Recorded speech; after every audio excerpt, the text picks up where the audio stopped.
ನಮಸ್ಕಾರ. ಕಾಫಿ ಆಯ್ತಾ ಸ್ನೇಹಿತರೆ? ನರೇಂದ್ರ ಮೋದಿಯವರು ನಿನ್ನೆ ತಮ್ಮ ಹುಟ್ಟು ಹಬ್ಬವನ್ನು ಆಚರಿಸ್ಕೊಂಡಿದ್ದಾರೆ. ಅಂದರೆ ಅವರು 74 ವರ್ಷವನ್ನು ಕಂಪ್ಲೀಟ್ ಮಾಡಿ 75ನೇ ವರ್ಷಕ್ಕೆ ಕಾಲಿಟ್ಟಿದ್ದಾರೆ. ಈಗ ಈ ಮಧ್ಯದಲ್ಲಿ ಹಲವಾರು ಊಹಾಪೋಹಗಳು ಪ್ರಾರಂಭ ಆಗಿದೆ. ಅದೇನು ಅಂತ ಹೇಳಿದ್ರೆ, ಈ ಬಾರಿ ಅಂದರೆ 75ನೇ ವರ್ಷಕ್ಕೆ ಕಾಲಿಟ್ಟಿದ್ದಾರಲ್ಲ, BJP ಮತ್ತು RSS ಅಲ್ಲೊಂದು ಅಲಿಖಿತ ನಿಯಮ ಇದೆ. ಅದೇನಂದರೆ 75 ವರ್ಷ ಆದಮೇಲೆ ಅವರು ರಾಜಕೀಯವಾಗಿ ನೇಪಥ್ಯಕ್ಕೆ ಸರಿಬೇಕು, ಬೇರೆಯವರಿಗೆ ಬಿಟ್ಕೊಡ್ಬೇಕು, ಅಂದರೆ ಬೇರೆಯವ್ರಿಗೆ ಚಾನ್ಸ್ ಕೊಡಬೇಕು ಅನ್ನೋ ಒಂದು ನಿಯಮ ಇದೆ. ಈ ನಿಯಮವನ್ನು ಪ್ರಧಾನಿ ನರೇಂದ್ರ ಮೋದಿಯವರು ಪಾಲಿಸ್ತಾರಾ ಇಲ್ವೋ ಅನ್ನೋ ಒಂದು ಚರ್ಚೆಗಳು ಈಗಾಗಲೇ ಪ್ರಾರಂಭ ಆಗಿದೆ. ಯಾಕಂತ ಹೇಳಿದ್ರೆ, ಈ ಹಿಂದೆ ಏನೆಲ್ಲ ನಡೆದಿದೆ ನಿಮ್ಗೆ ಗೊತ್ತಿದೆ. LK ಅಡ್ವಾಣಿ ಅವರನ್ನು ಕೂಡ ಸೈಡ್ ಲೈನ್ ಮಾಡಿದ್ರು, ಯಾಕಂದ್ರೆ ವಯಸ್ಸಿನ ಕಾರಣವನ್ನು ಹೇಳಿ. ಅದೇ ರೀತಿಯಲ್ಲಿ ಮುರಳಿ ಮನೋಹರ್ ಜೋಶಿ ಅವರನ್ನು ಕೂಡ ಸೈಡ್ ಲೈನ್ ಮಾಡಿದ್ರು. ಅದೇ ರೀತಿಯಲ್ಲಿ ಈಗ ನರೇಂದ್ರ ಮೋದಿಯವರು ಕೂಡ 75 ವರ್ಷಕ್ಕೆ ಎಂಟರ್ ಆಗ್ತಾ ಇರೋದ್ರಿಂದ ಮುಂದಿನ ವರ್ಷದೊಳಗಡೆ ಅವರ ಸ್ಥಾನಕ್ಕೆ ಬೇರೆ ಒಬ್ಬರ ಪ್ರೈಮ್ ಮಿನಿಸ್ಟರ್ನ ತಯಾರು ಮಾಡ್ಬೋದಾ ಅನ್ನೋ ಒಂದು ಕ್ವಶನ್ ಎಲ್ಲರ ಮನಸ್ಸಿನಲ್ಲಿ ರೈಸ್ ಆಗ್ತಾ ಇದೆ. ಇದಕ್ಕೆ ಇಂಬು ಕೊಡುವ ಹಾಗೆ ಕೆಲವರು ಕೊಡ್ತಾ ಇರುವಂಥ ಹೇಳಿಕೆಗಳು ಕೂಡ ಅದೇ ಥರ ಇದೆ. ಯಾಕಂದರೆ ಈ ಬಾರಿ BJPಗೆ ನಿಚ್ಚಳವಾದ ಬಹುಮತ ಇಲ್ಲ. ಈಗ ಒಂದು ಕೋalition ಗೌರ್ಮೆಂಟ್ ನಡೀತಾ ಇದೆ. ಅದರಲ್ಲೂ ಮುಖ್ಯವಾಗಿ ಹೇಳಬೇಕು ಅಂತ ಹೇಳಿದ್ರೆ, ಚಂದ್ರಬಾಬು ನಾಯ್ಡು ಮತ್ತು ನಿತೀಶ್ ಕುಮಾರ್ ಕೈಲಿ ಈ ಸರ್ಕಾರದ ಭವಿಷ್ಯ ನಿಂತಿದೆ. ಈಗಾಗಲೇ ಬಹಳಷ್ಟು ಬಾರಿ ಕಾಂಗ್ರೆಸ್ನವರು ಕೂಡ ಹೇಳಿಕೆಗಳನ್ನು ಕೊಡ್ತಾ ಇದ್ರು. ಅದೇನಂತ ಹೇಳಿದ್ರೆ, ಇನ್ನೊಂದು 6 ತಿಂಗಳ ಒಳಗಡೆ ನರೇಂದ್ರ ಮೋದಿಯವರು ರಾಜೀನಾಮೆ ಕೊಡಬೇಕಾಗಿ ಬರ್ತದೆ, ಅಂದರೆ ಸರ್ಕಾರ ಬಿದ್ದು ಹೋಗ್ತದೆ, ರಾಹುಲ್ ಗಾಂಧಿ ಪ್ರಧಾನಿ ಆಗ್ತಾರೆ ಅಂತ ಹೇಳ್ಕೊಂಡು ಈಗಾಗಲೇ ಹೇಳಿಕೆಗಳನ್ನು ಕೊಡ್ತಾ ಇದ್ರು. ಅಂದರೆ ಏನಾದರೂ ಮಾಡಿ, ಯಾಕಂದ್ರೆ ನಿತೀಶ್ ಕುಮಾರ್ ಬಗ್ಗೆ ನಿಮ್ಗೆಲ್ರಿಗೂ ಗೊತ್ತಾ ಇದೆ, ಪಲ್ಟು ರಾಮ್ ಅಂತಕೊಂಡು ಅವರು ಭಾರಿ ಫೇಮಸ್ ಆಗಿದ್ದಾರೆ. ಹಾಗಾಗಿ ಅವ್ರನ್ನ ಈ ಕಡೆ ಸೆಳೆದು ಅವ್ರಿಗೇನೋ ಒಂದು ಆಫರ್ ಕೊಟ್ಟರೆ ಅವರು ಒಪ್ಪಿಗೆ ಕೊಡ್ಬೋದು ಅನ್ನೋ ಒಂದು ಆಸೆ ಕಾಂಗ್ರೆಸ್ನಲ್ಲಿದೆ. ಅದೇ ರೀತಿಯಲ್ಲಿ ಚಂದ್ರಬಾಬು ನಾಯ್ಡು ಕೂಡ ಅಷ್ಟೇ, ಯಾವಾಗಲೂ ಕೂಡ ಒಂದು ಕಡೆ ಅವ್ರ ನೆಲೆ ನಿಂತವರಲ್ಲ. ಒಮ್ಮೆ ಈ ಕಡೆ ಒಮ್ಮೆ ಆ ಕಡೆ, ಅವ್ರಿಗೆ ಲಾಭ ಎಲ್ಲಿ ಸಿಗುತ್ತೋ ಆ ಕಡೆ ಜಂಪ್ ಆಗುವ ಜಾಯಮಾನದವರು. ಹಾಗಾಗಿ ಚಂದ್ರಬಾಬು ನಾಯ್ಡು ಅವರ ವೀಕ್ನೆಸ್ ಗೊತ್ತಿರುವವರು ಕೂಡ ಇದಕ್ಕೆ ಚಾನ್ಸಸ್ ಇದೆ ಅಂತ ಹೇಳ್ಕೊಂಡು ಹೇಳ್ತಾ ಇದ್ದಾರೆ. ಒಂದು ವೇಳೆ ಆ ರೀತಿ ಆದರೆ ಕಾಂಗ್ರೆಸ್ ಅಂದರೆ ಇಂಡಿ ಅಲಯನ್ಸ್ ಸರ್ಕಾರ ರಚನೆ ಆಗೋ ಸಾಧ್ಯತೆ ಇದೆ. ಆದರೆ ಆ ಸರ್ಕಾರ ಎಷ್ಟು ದಿನ ಬಾಳಿಕೆ ಬರ್ತದೆ ಹೇಳೋದು ಕಷ್ಟ. ನೋಡೋಣ, ಅದು ಆದಮೇಲೆ ನಾವು ಅದ್ರ ಬಗ್ಗೆ ಯೋಚನೆ ಮಾಡ್ಬೋದು. ಯಾಕಂದ್ರೆ ಅಲ್ಲಿ ಹಲವಾರು ನಾಯಕರಿದ್ದಾರೆ, ಮತ್ತು ಕಚ್ಚಾಟ್ಕೊಳ್ಳೋದ್ರಲ್ಲಿ ಬಹಳಷ್ಟು ಫೇಮಸ್ ಆಗಿರುವಂತಹ ನಾಯಕರೇ ಅಲ್ಲಿರುವಂಥದ್ದು. ಹಾಗಾಗಿ ಗ್ಯಾರಂಟಿ 1 ವರ್ಷ ಅಥವಾ 2 ವರ್ಷಕ್ಕಿಂತ ಮುಂದೆ ಹೋಗೋದಿಲ್ಲ ಆ ಸರ್ಕಾರ. ಅದಂತೂ ನೋಡೋಣ, ಮುಂದೆ ಏನೆಲ್ಲ ಆಗ್ತಾರೆ ನಾವು ಕಾದು ನೋಡಬೇಕಾಗಿದೆ. ನರೇಂದ್ರ ಮೋದಿಯವ್ರ ಬಗ್ಗೆ ಎಲ್ರಿಗೂ ಒಳ್ಳೆ ಅಭಿಪ್ರಾಯ ಇದೆ. ಆದರೂ ಕೂಡ ಈ ಬಾರಿ ಅಂದರೆ ಅವರು ಈ ಸಾರಿ ನಿಚ್ಚಳ ಬಹುಮತವನ್ನು ಪಡೆದಿಲ್ಲವಾದ್ರಿಂದ ಅವ್ರ ಬಗ್ಗೆ ಬಹಳಷ್ಟು BJPಯಲ್ಲೇ ಅಸಮಾಧಾನಗಳು ಭುಗಿಲೆದ್ದಿದೆ. ಅದರಲ್ಲೂ ಮುಖ್ಯವಾಗಿ ಹೇಳಬೇಕಂದ್ರೆ RSSನವರು ಈ ಬಾರಿ ನರೇಂದ್ರ ಮೋದಿಯವರ ವಿರುದ್ಧವಾಗಿ ನಿಂತಿದ್ದಾರೆ ಅಂತಲೇ ಹೇಳ್ಬೋದು. ಅವರು ಕೊಡ್ತಾ ಇರುವಂಥ ಕೆಲವೊಂದು ಹೇಳಿಕೆಗಳು ಎಲ್ಲದನ್ನು ನೋಡಿದರೆ ಗೊತ್ತಾಗ್ತದೆ, RSSನವರಿಗೆ ನರೇಂದ್ರ ಮೋದಿಯವರ ಬಗ್ಗೆ ಬಹಳಷ್ಟು ಬೇಸರಗಳಿದೆ ಅಂತೇಳಿ ಗೊತ್ತಾಗ್ತದೆ. ಈ ಮಧ್ಯದಲ್ಲಿ ನಿತಿನ್ ಗಡ್ಕರಿ ಅವರು ಕೊಟ್ಟಿರುವಂಥ ಹೇಳಿಕೆ ಇದೆಯಲ್ಲ, ಇದು ಎಲ್ಲರ ಗಮನವನ್ನು ಸೆಳೀತಾ ಇದೆ.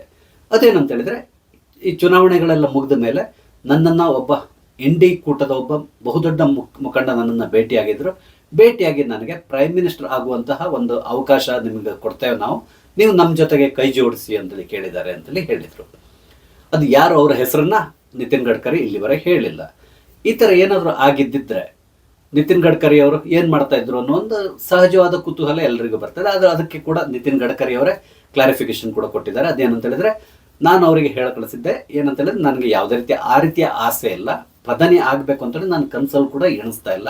ಹಾಗಾಗಿ ನನ್ನನ್ನು ನೀವು ಕರೆಯೋದು ಬೇಡ ಅಂತ ತಿಳ್ಕೊಂಡು ಹೇಳಿದ್ದಾರೆ ಅಂತೇಳಿ ಹೇಳಿದರು. ಅದು ಅಲ್ಲದೆ, ನಾನು ಯಾವುದೇ ಕಾರಣಕ್ಕೂ ನನ್ನ ಸಿದ್ಧಾಂತಗಳು ಇದನ್ನು ಬಿಟ್ಟು ನಾನು ಬೇರೆ ಪಾರ್ಟಿಗೆ ಹೋಗೋದಿಲ್ಲ, ನಾನು RSS ಮತ್ತು BJPಯ ಕಟ್ಟಾಳು ನಾನು. ಸೊ ನಾನು ಈ ಪಾರ್ಟಿಯನ್ನು ಬಿಟ್ಟು ಬೇರೆ ಕಡೆ ಹೋಗೋದು ಅಥವಾ ದ್ರೋಹ ಮಾಡಲಿಕ್ಕೆ ನಾನು ತಯಾರಿಲ್ಲ ಅಂತೇಳಿ ಹೇಳಿದರು. ಅಂದರೆ ಈ ಮಾತಿನ ಒಳಾರ್ಥ ಏನು ಅಂತ ಹೇಳಿದರೆ, ನರೇಂದ್ರ ಮೋದಿಯವರಿಗೆ ಎಲ್ಲೋ ಒಂದು ಸೂಚನೆಯನ್ನು ಕೊಡ್ತಾ ಇದ್ದಾರೆ. ಅಂದರೆ ನಿಮ್ಮ ಬದಲಿಗೆ ಬಹಳಷ್ಟು ಜನ ತಯಾರಿದ್ದಾರೆ, ಅದರಲ್ಲಿ ನಾನು ಕೂಡ ಒಬ್ಬ ಅಂತೇಳಿ ನಿತಿನ್ ಗಡ್ಕರಿ ಅವರು ಹೇಳ್ಕೊತಾ ಇದ್ದಾರೆ. ಹಾಗೆ ಇನ್ನೊಂದು 2-3 ಹೆಸರುಗಳು ಕೂಡ ಮುನ್ನೆಲೆ ಬರ್ತದೆ. ಅದರಲ್ಲೂ ಮುಖ್ಯವಾಗಿ ಅಮಿತ್ ಶಾ ಮತ್ತು ಯೋಗಿ. ಇದರಲ್ಲಿ ಯೋಗಿಯವರಿಗೆ ಬಹಳಷ್ಟು ಮುಂದಿನ ಪ್ರಧಾನಿ ಆಗುವಂತಹ ಸಾಧ್ಯತೆಗಳು ಬಹಳಷ್ಟು ಇದೆ ಅಂತ ಅನಿಸ್ತಾ ಇದೆ. ಅದಕ್ಕೆ ಮುಖ್ಯ ಕಾರಣ RSS ಅವರನ್ನು ಬಹಳಷ್ಟು ಬೆಂಬಲಿಸ್ತದೆ. ಎಲ್ಲದಕ್ಕಿಂತ ಮುಖ್ಯವಾಗಿ ಓರ್ವ ಉತ್ತಮವಾದಂಥ ಆಡಳಿತಗಾರ ಮತ್ತು ತುಂಬ ಶುದ್ಧ ಹಸ್ತ, ಅದೇ ರೀತಿಯಲ್ಲಿ ತುಂಬ ಸ್ಟ್ರಿಕ್ಟ್ ಆಗಿರುವಂತಹ ಒಬ್ಬ ಆಡಳಿತಗಾರ ಅಂತ ಹೇಳ್ಕೊಂಡು ಹೆಸರುವಾಸಿಯಾಗಿದ್ದಾರೆ ಅವರು. ನಿಮ್ಗೆ ಗೊತ್ತಿದೆ, ಉತ್ತರ ಪ್ರದೇಶದಲ್ಲಿ ಮೊದಲು ಯಾವ ಪರಿಸ್ಥಿತಿ ಇತ್ತು, ಈಗ ಯಾವ ಪರಿಸ್ಥಿತಿಗೆ ಅದನ್ನು ತಗೊಂಡು ಬಂದಿದ್ದಾರೆ ಅಂತ ನಿಮ್ಗೆ ಗೊತ್ತಿದೆ. ಯಾವುದೇ ಇಂಡಸ್ಟ್ರಿಗಳು ಕೂಡ ಉತ್ತರ ಪ್ರದೇಶಕ್ಕೆ ಹೋಗಲಿಕ್ಕೆ ತಯಾರಿರಲಿಲ್ಲ. ಆದರೆ ಈಗ ಬಹಳಷ್ಟು ಇಂಡಸ್ಟ್ರಿಗಳು ಉತ್ತರ ಪ್ರದೇಶಕ್ಕೆ ಬಂದಿದ್ದಾರೆ, ಅಲ್ಲಿ ಇನ್ವೆಸ್ಟ್ಮೆಂಟ್ ನಡೀತಾ ಇದೆ. ಬಹಳಷ್ಟು ಡೆವಲಪ್ಮೆಂಟ್ಸ್ಗಳಾಗ್ತಾ ಇದೆ ಮತ್ತು ಅಲ್ಲಿ ಕಾನೂನು ಸುವ್ಯವಸ್ಥೆ ಕೂಡ ಅತ್ಯುತ್ತಮವಾಗಿದೆ. ಈಗ ಮೊದಲು ಹಾಡು ಹಗಲೇ ಕೊಲೆಗಳೆಲ್ಲ ನಡೀತಾ ಇತ್ತು, ಈಗ ಅದನ್ನೆಲ್ಲದನ್ನು ಒಂದು ರೀತಿಯ ತಹಬಂದಿಗೆ ತಂದಿದ್ದಾರೆ. ಎಲ್ಲರೂ ಕೂಡ ಧೈರ್ಯದಲ್ಲಿ ಓಡಾಡ್ತಾ ಇದ್ದಾರೆ. ಅಂದರೆ ಆ ಲೆವೆಲ್ಗೆ ಅಲ್ಲಿ ಕಾನೂನು ಸುವ್ಯವಸ್ಥೆಯನ್ನು ಯೋಗಿಯವರು ಇಂಪ್ಲಿಮೆಂಟ್ ಮಾಡಿದ್ದಾರೆ. ಹಾಗಾಗಿ ಯೋಗಿಯವರ ಬಗ್ಗೆ ಕೂಡ ಬಹಳಷ್ಟು ಜನರಿಗೆ ಉತ್ತಮವಾದಂಥ ಭಾವನೆ ಇದೆ. ಹಾಗೆ ಅವರೇ ಮುಂದಿನ ಪ್ರಧಾನಿ ಆಗಬೇಕು ಅಂತೇಳಿ ಬಯಸುವವರು ಹಿಂದೂಗಳಲ್ಲಿ ಬಹಳಷ್ಟು ಜನ ಇದ್ದಾರೆ. ಯಾಕಂದರೆ ಹಿಂದುತ್ವವನ್ನು ಪ್ರತಿಪಾದಿಸ್ತಾರೆ ಅವರು. ಯಾವಾಗಲೂ ಹಿಂದುತ್ವವನ್ನು ಬಿಟ್ಟು ಅವ್ರು ಬೇರೆ ಯಾವುದೇ ರೀತಿಯ ವಿಷಯಕ್ಕೆ ಅವ್ರು ಹೋಗಲ್ಲ. ಹಾಗಾಗಿ ಯೋಗಿನೇ ಮುಂದಿನ ಪ್ರಧಾನಿ ಆಗಬೇಕು ಅಂತಕೊಂಡು ಆಶಿಸ್ತಾರೆ. ಬಟ್ ಇದೆಲ್ಲದು ನರೇಂದ್ರ ಮೋದಿ ಅವರು ಕೆಳಗಿಳಿದ್ರೆ ಮಾತ್ರ ಈ ಎಲ್ಲ ಸಾಧ್ಯತೆಗಳು ಇರ್ತದೆ. ಆದರೆ ನರೇಂದ್ರ ಮೋದಿ ಅವ್ರ ಪಾಪ್ಯುಲಾರಿಟಿಯನ್ನು ಕಳ್ಕೊಂಡಿದ್ದಾರಾ? ಖಂಡಿತವಾಗಿ ಇಲ್ಲ. ಭಾರತದಲ್ಲಿ ಏನು ಸ್ವಲ್ಪ ಮಸುಕಾಗಿರ್ಬೋದು, ಆದರೆ ವಿದೇಶಗಳಲ್ಲಿ ಅವರು ಇವಾಗಲೂ ಕೂಡ ಅತ್ಯುತ್ತಮವಾದಂತಹ ನಾಯಕ ಅನ್ಸ್ಕೊಂಡಿದ್ದಾರೆ, ಯಶಸ್ವಿ ನಾಯಕ ಅನ್ಸ್ಕೊಂಡಿದ್ದಾರೆ.